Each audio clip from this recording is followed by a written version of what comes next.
out with Meline, well known as Abe in the industry out here. I've been building elk calls since way back in 1980-sums, and I'm just an avid elk hunter. I started bow hunting in 1975, and you couldn't call elk in with much anything besides diaphragms, and I couldn't blow those things. So I started working with latex and building a vacuum plated call that, it took me several years to get it designed right. When I finally did, I put a patent on it in 1990. Been building it ever since. And I just keep advancing. Mainly the thing is, there's 3 mouthpieces.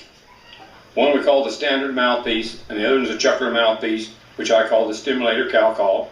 My son calls it chuckler mouthpiece. Then we come out with the molester's cow call, which is a red mouthpiece. They all got their basic tone and sound. And when you want to do a lot of location sounds, you can really get into the bugle here. And the chamber is the way it's designed where you get your good control of it. And a lot of times I always squeeze the tube down to make it, sound more like a larynx. And basically the bugle sounds basically like this right here for the location call. I use a lot of my tongue. I start with it.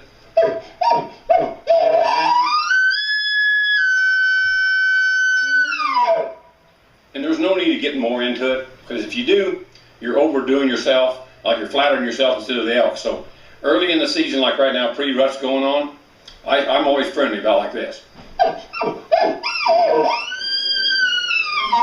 Just get the high note out there. Just be soft about it.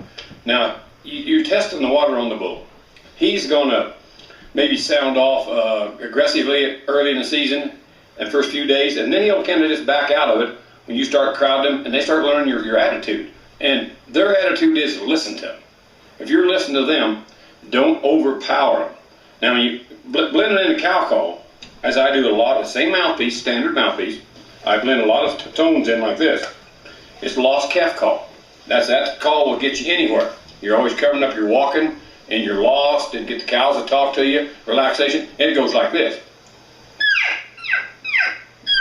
I always put a couple little chirps into it like that. If that rattles the back end right there, that's a calf that's stressed, he's lost, and he wants attention. And basically a cow will answer him in a tone like this right here. Real soft, no command into it, no aggression into it. If they speak, if the cows sound off like this here, that's heads up something's happening. There's another tone the cows use, is a chime. A lot of guys used to say, I'm throwing my voice to get them to come around you. Well, basically you're throwing your voice to make them come, but that's a travel sound. I call it the chime. And then you got the old tone of it, Esther's cow. She does that plead sound. Real nasal. Now you can overdo that call. If you stay in one place too long, you're overdone it. But always throw a couple in. The bull will generally come back like this here. You do that chuckle tone. And that is where you say, okay, now he's interested. Now I'm going to give my little note into him with a little agitated bull. I got an attitude. Blend that with him, then back out of it. Pull your calf chirps in again. Don't get him too speedy. If you do, you're overdoing it again. But mainly you got to try to move your position. If you can move your position, do it. If you can't, hold your ground, let them move off a little bit, approach again. And a lot of guys say when you get in there and you bump a cow, I don't worry about bumping cows. As long as they bump and move off, take their place, get the sound going, blend that in. If the herd bull is still talking or satellites are talking, but generally what happens is, if you stay in one place too long and the herd bull moves off, here comes the satellite bull hooking. He'll start hooking around. A lot of things you can do to him is let him come in there, if ever you got the cover, and then blow him out. Eject him out of there. Get rid of him. Take his place and go back.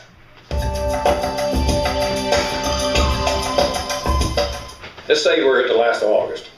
Now there's always little estrus comes in. So I get out, and I just, as always, do this location bugle.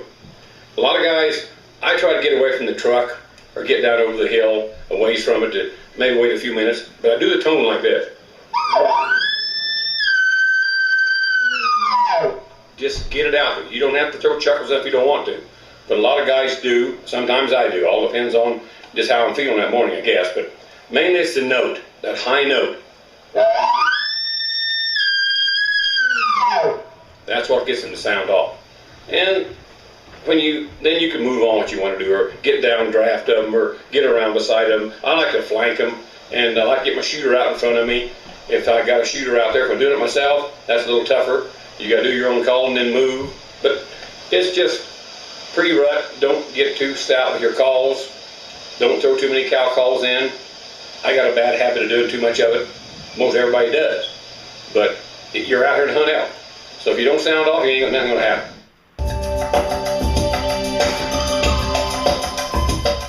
Now you get into when the bulls have really got their cows gathered up, and the master bull is tucked over, and he's throwing a lot of glumping in, a lot of groaning in. Well, that time you don't have to locate bugler. They already started themselves. But a lot of times in the rut, they've already been busy all night, so you got to go out there and make it happen yourself to find them, and then they know where you're at. But I'd rather just listen in the mornings, and sometimes I'll just do the estrus cow call. Just get that high, interesting sound out there and get them to sound off, and then go to them. Don't say nothing until you get in on them. And that old herd bull, he's generally just circling his cows and trying to move them, and the lead cows wanting to take off, and those satellite bulls are floating. If you say too much back out there, here comes a satellite bull, now you're in trouble. But I just like to get as close as I can, pull that estrus sound, lost calf call, and anytime you're moving, use the lost calf call. That's your best tool you got. Right there, and then that there. There's another tone that goes on out there. It's a bull cooing. Go on. You'll think that's a cow and a calf.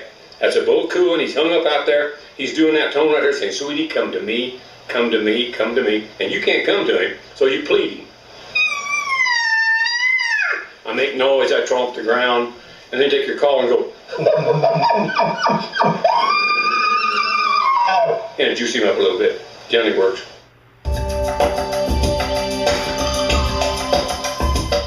Now the basic thing of lip placement on this call is you got a lip step. You have to set your lower lip on it, roll your lip into it, your upper lip wraps around the top like you're going to drink a bottle of pop. Then you start your tone by having your latex loose, shove the air, and let that kind of vibrate. You won't even feel it. That's your voice going, as you're shoving down. And then start tightening it down and shaping your mouth more like a fish does. And expand your cheeks and form your lip in there firm. Get the volume going of your air. From there, it's just lip placement, pressure, and that note will change. This is called the chop chuckle with your lower lip. And this tongue chuckle is a little bit difficult to do, but you got to learn to go. You blow in with your tongue, slap it down, jerk it off, and go same time. And you speed it up.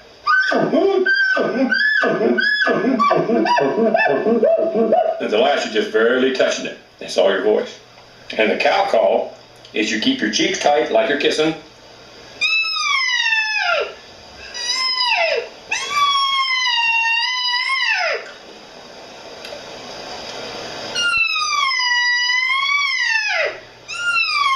And if you blow your cheeks full of air, it don't sound right. You gotta keep them tight. And you do want to keep moisture on your backing plate. This call right here, the stimulator, is a real sweet little cow call. And the enticer cow call, which is the same standard mouthpiece, you just kind of set your upper lip right straight across the top of the latex, blow straight out quickly. And if you roll your lip on top, it's all done right there on that lip step, shoving that latex down. No, it ain't hard to control at all. You just got to learn to. Don't try to just go. That don't work. Real soft.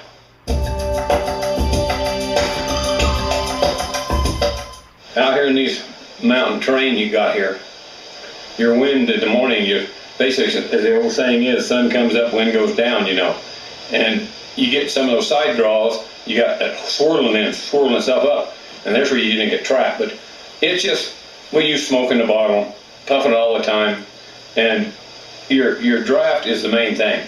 Try to keep it down strong from you. Try to go down around it and pull back to the elk. Because you're hunting downhill in the mornings. It's where you got to get down these canyons.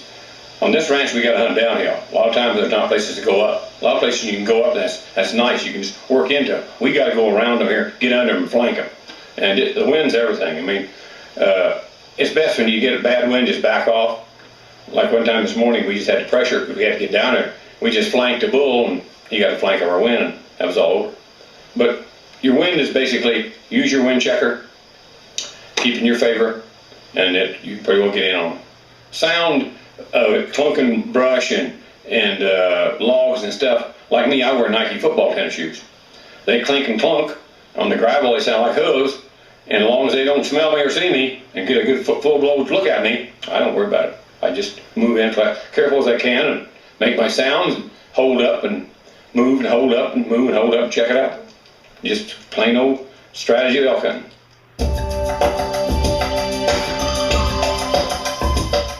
Well, the general public, generally, most of the general public overcall. They got so many different calls in the market out there. They all work in a sense, but most of them overcall. Everybody overcalls because we're out there to make it happen. But when the deep rut comes in, all you got to do is just put a pretty note out there, pretty estrus cow sound out there, and make it simple and clean and pure. Anything off key, they pick up on it. They're not stupid. They're pretty smart animals.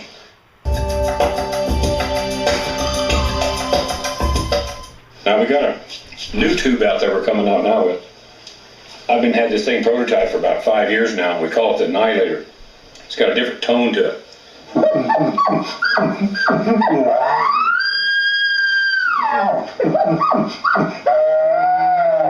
And you don't have to blow it hard because it's so realistic.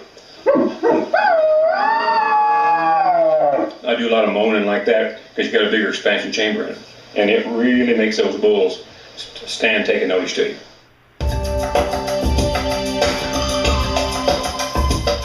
If you're going to put a real clean, pretty call out, if you just do it like this, no growl, no nothing.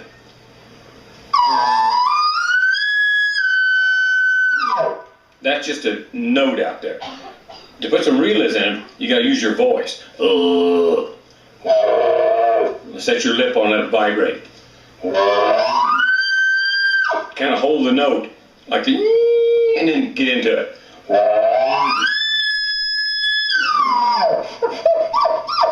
Just imagine what you heard. Learn to do what you heard and mimic them. And a lot of times you got a bull that kind of gets upset. You can do this right here. Squeeze the chamber tube down, just like this right here. I'm collapsing that tube down.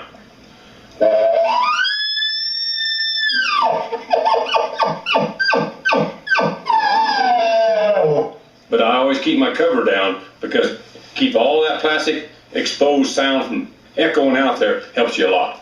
But it's all in what you hear, be able to create it. And you can do it with this call if you just practice. And don't overblow it, it's the main thing.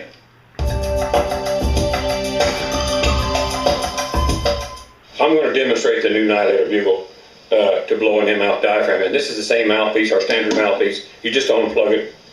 And you take an in-mouth diaphragm, which I can blow either one, but I prefer my mouthpiece over all of them. But a lot of guys love in-mouth diaphragms. This is the one I call my D3. It's a double, and I can do the bugle with it, the lip ball with it, you can cow call with it, but I got false teeth and I cannot do cow calls. But I can bugle with it.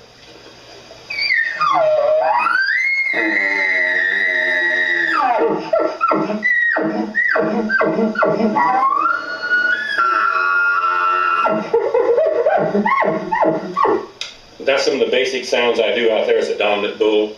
That's really kind of overdoing it a little bit, but that's what I can do with it. Now this is a D4. It's a triple. It's got a little more volume to it.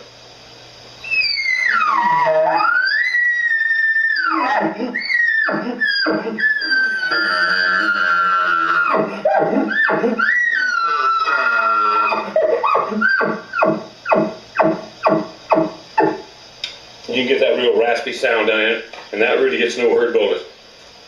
Gets him kind of excited.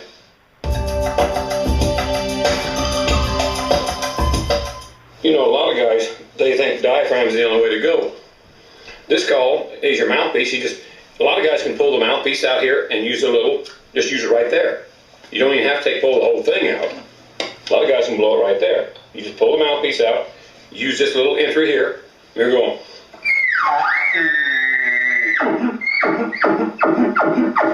You can make that tone, then you can slip your mouthpiece back in it again. Here, see? Then you're.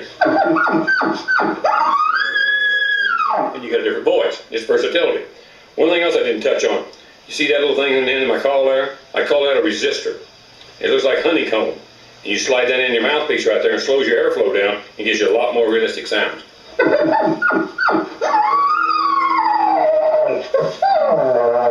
I'm using my tongue, doing the tones right there.